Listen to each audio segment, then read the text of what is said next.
Thank you all so much for coming. I wasn't expecting this many people. If I'd have known, I would have brought an iron to the tent with me. I will just run through this, and I will just get started. So, we're starting off with the claim that James Bond would have been a better spy if he were female. And by the end of this talk, I'm hoping that you're going to sort of believe me on that one. Has that changed? Technical difficulty. Here we go.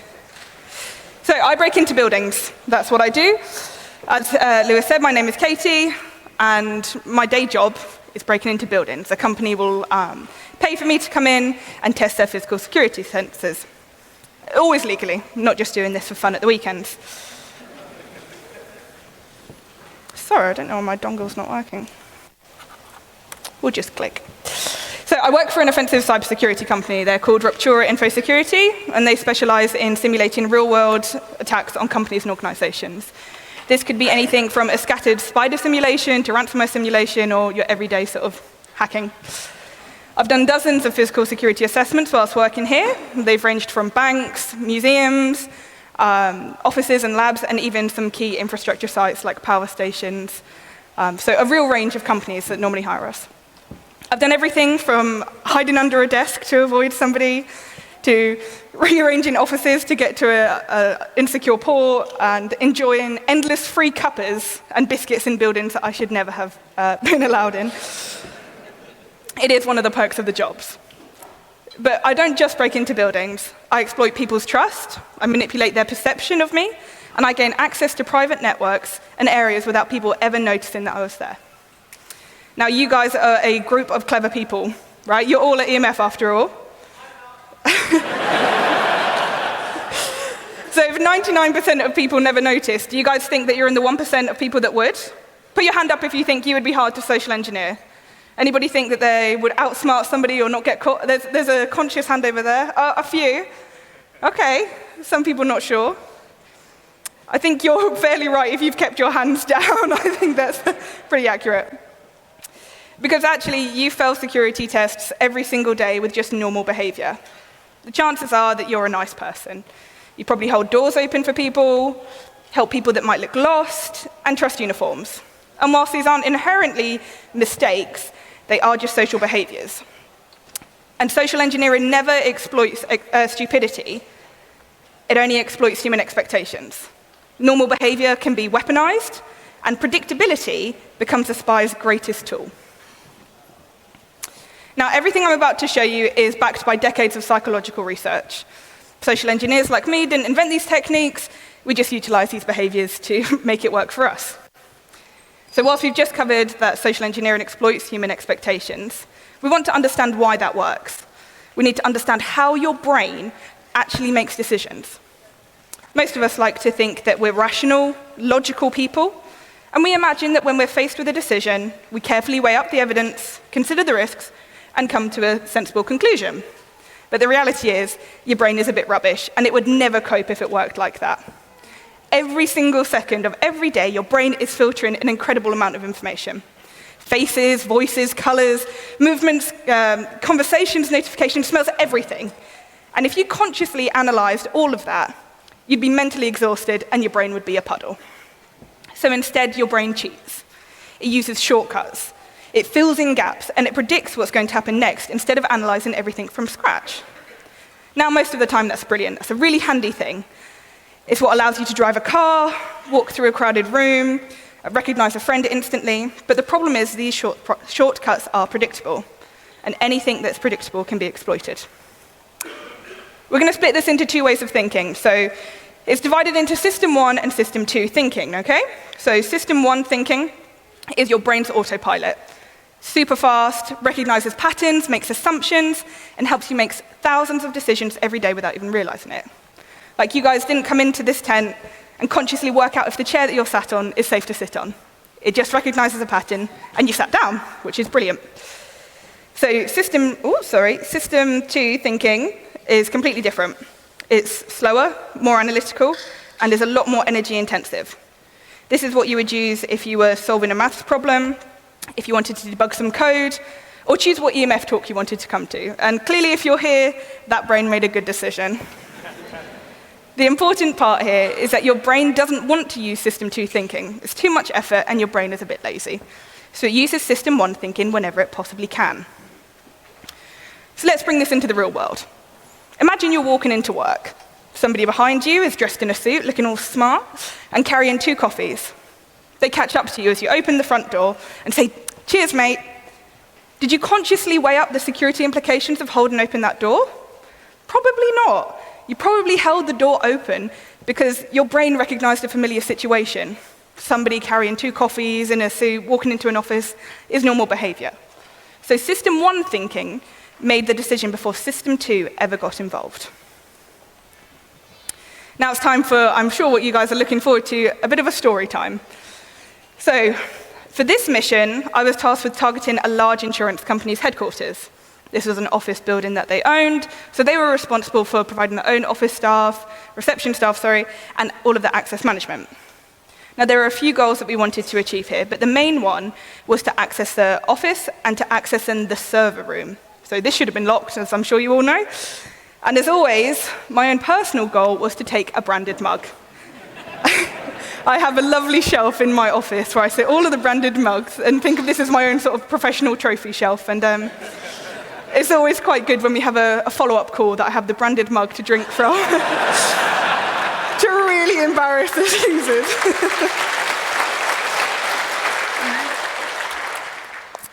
So the first part of any social engineering engagement is doing your research. So everything is pretty much publicly available through company websites, LinkedIn, and so much goes on there that you would never think of. So thank you to all of the marketing teams out there for making my life easy. So after a quick scan of this company's website, I was able to establish which teams worked at which office locations, as well as which teams had recently been hiring. So using this, I could then enter the head office under the false persona of a newer employee from another office. They would have never known, and it made sense for the story. So I chose to imitate a member of the HR team. Pretty good bet, because it's a field that's 77% female. And again, I'm doing my best to stay aligned with the patterns that your brain knows. Now, one thing that can be hard to suss out is outfits. Right? Some companies expect to be super formal or actually really casual. I can't tell you the number of developers that turn up in joggers and vests every day. So it's a very hard thing to make sure that you're dressed appropriately. It's not always online. So for this mission, I went fairly middle ground. I went for a smart casual choice, smart jeans, boots, much like this, and a blouse. Wore nice jewelry, good makeup, and took in a nice handbag. Enough to make sure that I'm limiting any suspicion, regardless of what the office dress code is. If I went in a full suit, I would have stand out. Same way if I went in joggers, I would have stood out for the wrong reason. Now, this would be a very different look if I was going in as a Wi-Fi engineer, for example, or a delivery person. So for those sorts of jobs, I go in with like bare nails, limited makeup, minimal jewelry, and a clean but basic wardrobe. Because every single detail has to be considered to avoid sticking out like a sore thumb. Every time your brain is analyzing something, I've already made a mistake, I want to take it further. So I had the look down, the persona done, and I was ready to get into the building. Now, the easiest way to avoid any suspicion is to be happy and confident, which is great for a talk like this. It's good practice. And you often find that somebody sticks out more if they try to hide, because it breaks the pattern in your brain. You start to analyze them more. Why are they hiding? Why are they being quiet? What are they doing? They look shifty. But when people think of a criminal, they also don't think of a smiling, happy young woman. They think of a man with a hoodie and a proper hacker, I'm in, and it's quite different. So again, it's keeping you in that System 1 thinking. So after watching where the employees were entering, I walked through the first front door. I asked a chatty lady that was sat at her desk the way to get upstairs. Now, this was a deliberate decision. I didn't just choose anybody that was in the office, I chose her specifically. Because this is a nice segue to familiarity biases. So homophily is the theory that people like you if you are like them. It's the ideas of birds of a feather flock together. And I chose her because I knew that she would subconsciously think that we were similar. And not only this, but the similarity bias means that people are more inclined to help someone that is similar to themselves. So I am safe, I'm familiar because I'm like her, but also she then also wants to help me. So it's win-win. It's basically the opposite of stranger danger. So the kind lady tells me the way to get upstairs, and I go, making sure, of course, that I say thank you, as us perpetrators still do need manners after all. And as I get up the stairs, there's a small kitchen. Now, getting a cup of tea is probably the best tool that I could ever have in my toolset. It's a surefire way of blending in. Carrying around a cup of tea is always a safe bet. It adds to the idea that you belong there. And nobody thinks that a malicious party is going to come into their kitchen, turn on the coffee machine, decide what they're going to have, wait for it to brew, whilst really they're trying to attack the whole company. So again, it's a familiar image for your brain. So I walked into the main office, cup in hand, a branded one, which I, of course, took home after. And I soon found an empty desk and asked the person a few desks down if this desk was free. I think a lot of people often think that if you are breaking into a building or doing a spy job, that you don't ever want to talk to people, but that always sticks out significantly more. You wouldn't have somebody come into an office and say nothing to you. They say, "Good morning, how was your weekend? Did you watch Love Island? Oh, have we got any good biscuits?" or anything like that. So you too have to behave like that. So I managed to sit in this chair, and I'm in the clear. Nobody really suspects anything. I've had a bit of a chat. I've got a coffee with me. And from here, I'm able to plug in one of my devices into the Ethernet port that's on the desk. Fortunately, it was not a secured port, so I was able to gain immediate access to the internal network. So that's 2 out of 3 goals, completed in about 3 minutes. So I now know that I need to have a walk around. If I have any chance of finding the server room, which is the main target, I need to explore the rest of the office. But people don't make a drink, sit down at the desk, and then get straight back up. That would be abnormal behavior. So I get to enjoy a bit of the lovely office small talk. So for the next 45 minutes, I spent the time working and engaging in the normal office conversations, which actually mostly focused on which biscuit was best, which I actually quite enjoyed. I think I also spent about half an hour just copy and pasting job descriptions from their website into a Word doc, in case anybody walked behind and wondered what I was doing. So when it was about 5 minutes to the hour, which again, if you're thinking when a meeting would be, it would be 10 o'clock, for example, you would go and get ready for your meeting at 5 to 10, not at 9:17, for example. So I asked a member of staff that I'd been speaking with if there was a private room that I could use for a meeting, and they, of course, very kindly pointed me in that direction. I was able then to walk around that part of the office without any suspicion at all. Now, the next part was rather lucky.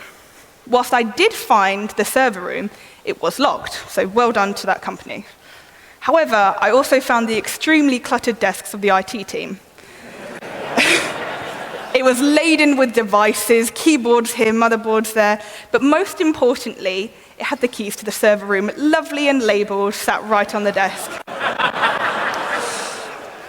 So obviously, here I go. I can pick up the keys. I walked straight into the server room, plugged my device in, hid it under a couple of cardboard boxes, because it was quite messy in there, and I was able to relock the room, returning the keys to the desk without any issues at all. I did, however, have to do this in my socks to avoid my heels from clacking too much as I was walking along. So by now, the mission was complete, right? I documented everything, filmed, taken photos, and it was time to leave. However, if I'd have left then, again, it probably would have set a few alarm bells ringing. Nobody just comes in for an hour if I'm a new employee. So I waited a couple of hours until it was lunchtime. Again, copy and pasting job descriptions for the whole time to avoid any suspicion. And actually, on the way out, I was able to jam one of the electronic door locks, which did give me access to the whole company building as well, out of hours if I wanted. When we went back to check, it was still open, but did, of course, tell the IT manager so there weren't any risks. So a sprinkling of luck always helps with these sorts of jobs. So whilst the last mission focused on meeting those common stereotypes, this next one meant that I really had to lean even further into the perception of females. This is where the boobs come in. So for this story, I'm going to tell you about the very first social engineering job I did. I think I first did this job when I was about 24, and I had zero experience of a physical security test. I'd done a little bit of phishing, which is voice phishing for those that don't know, been on the phones trying to get people to give me their passwords, but I hadn't done anything else in this realm. At the time, I was one of only 2 women in the company, and it had been decided that the assessment would have been more successful if one of us were to do it. I was intrigued and volunteered, armed with nothing but some Year 8 drama skills and a base understanding of psychology. But once I did the first one, I have to say I was truly hooked. The adrenaline rush is crazy, and to be honest, I can really understand why people get into crime.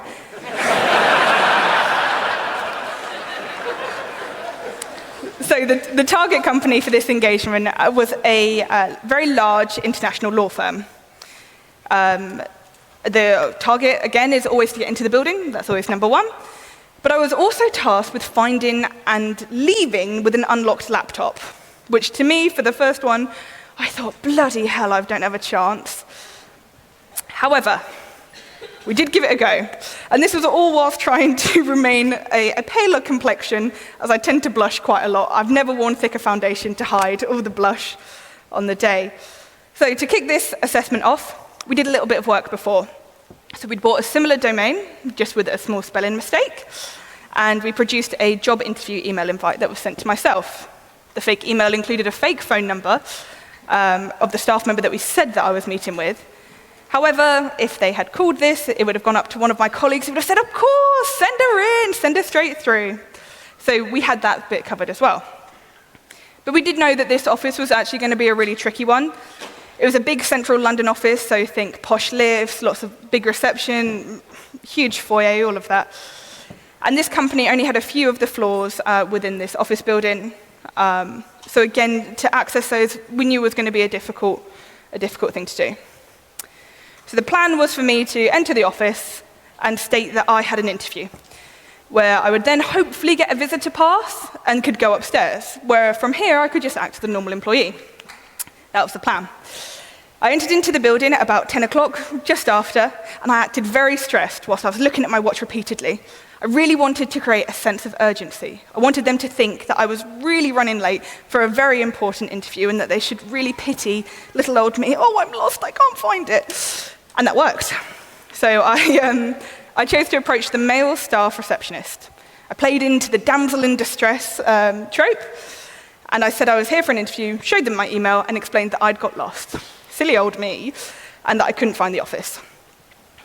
They were quite friendly, to be honest. They were quite compassionate, and it does always feel a bit harsh that I choose to prey on people's kindness, but it's for the good of the companies, even if I can't sleep at night. So they actually went to pick up the phone to call the actual member of staff that was in the office. However, I did interrupt them and started saying, oh, it's my first interview, I've ruined it already, they're not going to give me the job. They put the phone down, and were like, they're there, and that was fine. They naturally comforted me, they put the phone down, happy days. They printed me out a visitor pass, obviously with a fake name, and they sent me on my way without verifying anything with anybody. Which is not good for me. So once I entered into the lift, that persona had to change. I'd gone from visitor and being quite needy, I suppose, a bit helpless, and I needed to change that perspective again. So whilst a visitor pass got me in, it also would have limited my access to the office. Somebody walking around with a visitor pass, can't go everywhere. People are looking at them, checking them out, shifty, what are they here for? And people are just a bit nosy. And I needed to behave like I absolutely belonged there. And as far as they knew, I did. So I placed the pass in my pocket whilst in the lift, and I exited whilst pretending to be on the phone, chat. And I walked past the company receptionist, who actually didn't even look up at me, and I walked straight through into the staff kitchen. Here, I of course made myself a drink. You can never go wrong with a branded mug and a free coffee. Actually, though, this time it was a cheeky hot chocolate.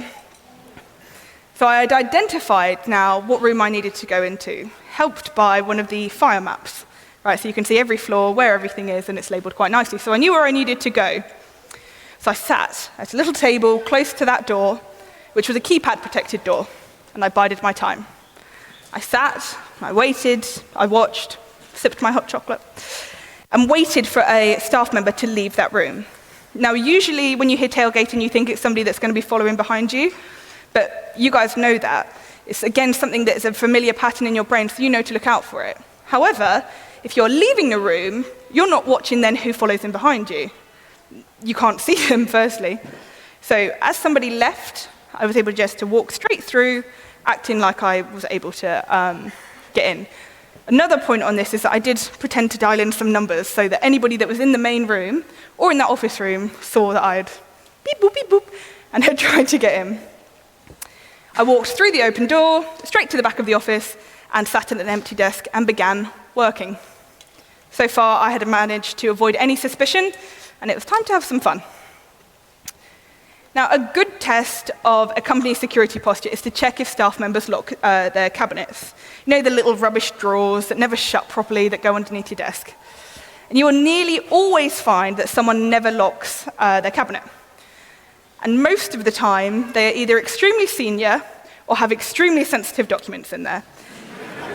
And to be honest, most of the time, it's a combination of both. Now, I have to say, I truly did luck out when I opened the drawers that were sat next to me. In fact, not a single drawer was locked. Drawer number 1, I find company bank cards. Drawer number 2, pins for the company bank cards. As well as authenticator devices for them as well. And even better, a book of blank checks.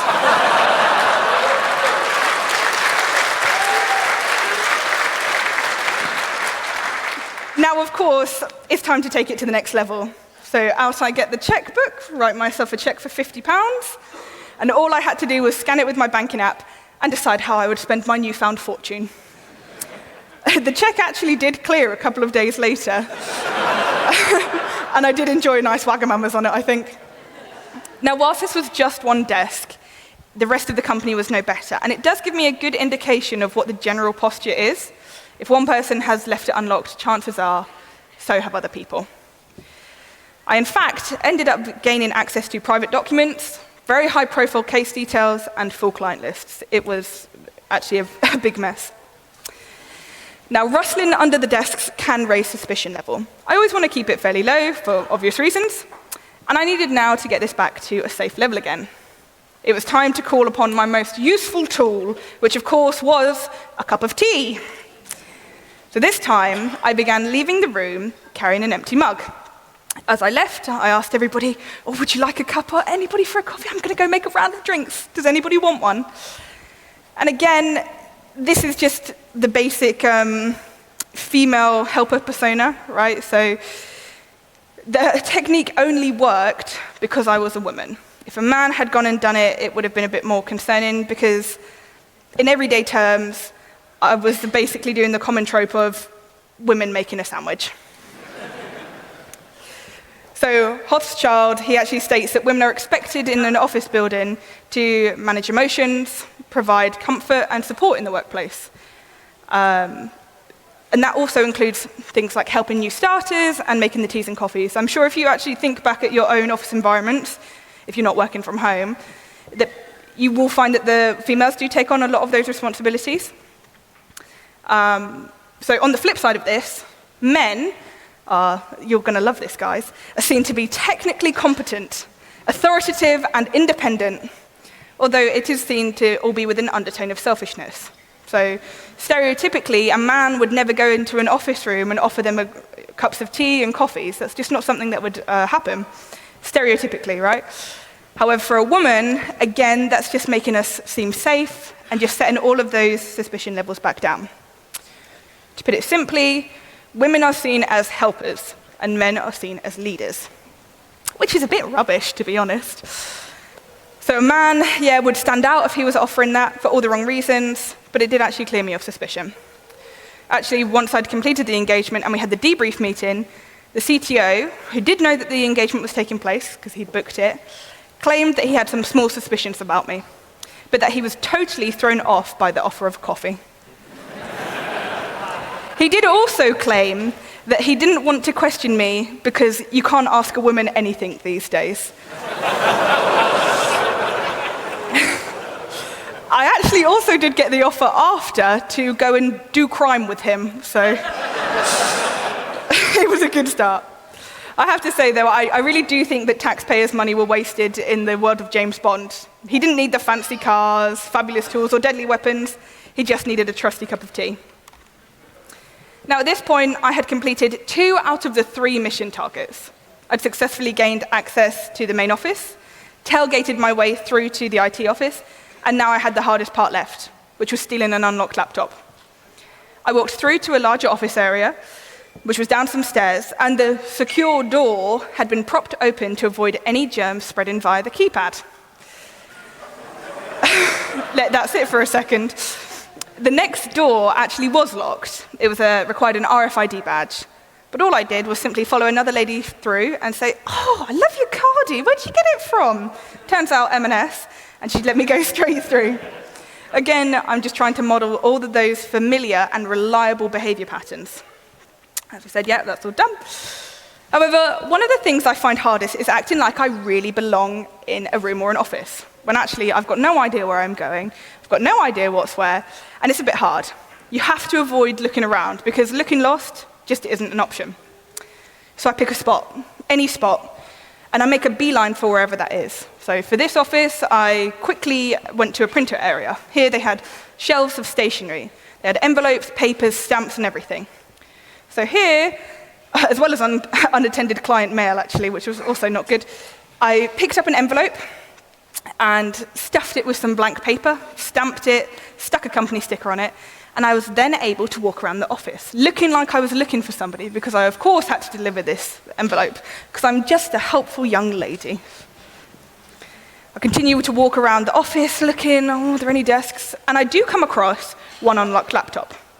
However, this laptop had very recently been left, and the person had gone to a printer. They were pretty nearby, and they could have come back very, very quickly. So the risk really wasn't worth the reward here. I continued to walk around, and I soon found another unattended laptop, unlocked and still casting up to the screen. I walked into their cubicle, quickly unplugged it, and I went straight to a private call room, whilst holding the screen, making sure it wasn't going to lock. From here, I did change the lock screen timeout to the max, which was, I think, about 4 hours. And I dumped the envelope and walked straight out of the office as calmly as I could and straight into the lifts. I placed the visitor badge back on in the lift, of course, and left through the reception, dropping the badge back to them. I thanked the receptionist so much for all of their help and said that the interview had gone well, because after all, it had. I walked across to a nearby cafe, with the unlocked laptop in hand, and I messaged the CTO to come and meet me there to retrieve the laptop. Now, as I was sat in this cafe, I got nosy, so I start scrolling, and I had access to everything on this laptop.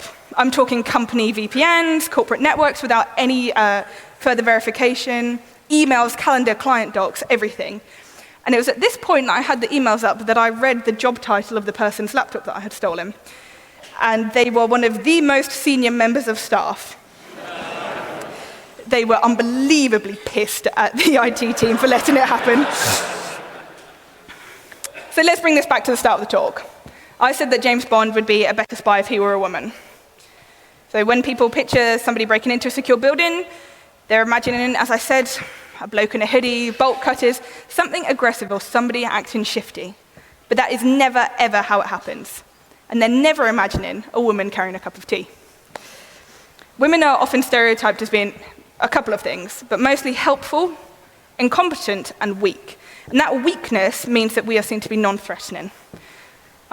It's, again, very, very helpful for this line of work, and it's something that we then abuse. But regardless of any biases that you have, social engineers will always find a way to get through to you. Now, whilst none of this actually tells you that I'm an authorized visitor, it just doesn't tell you, it tells you that it tells your brain that I'm safe, even if I'm not meant to be there. So yes, the boobs do help, not because they're magic, but because they trigger a lifetime of unconscious assumptions about who is and who isn't a threat. The lesson isn't, don't trust women. The lesson is that us attackers will exploit whatever assumptions and biases you already have. You should question everything, question everyone, and never, ever assume that women are too nice, too weak, or too dumb to be a threat. I think we've run out of time, actually, for the activity, but I'll be in the Q&A.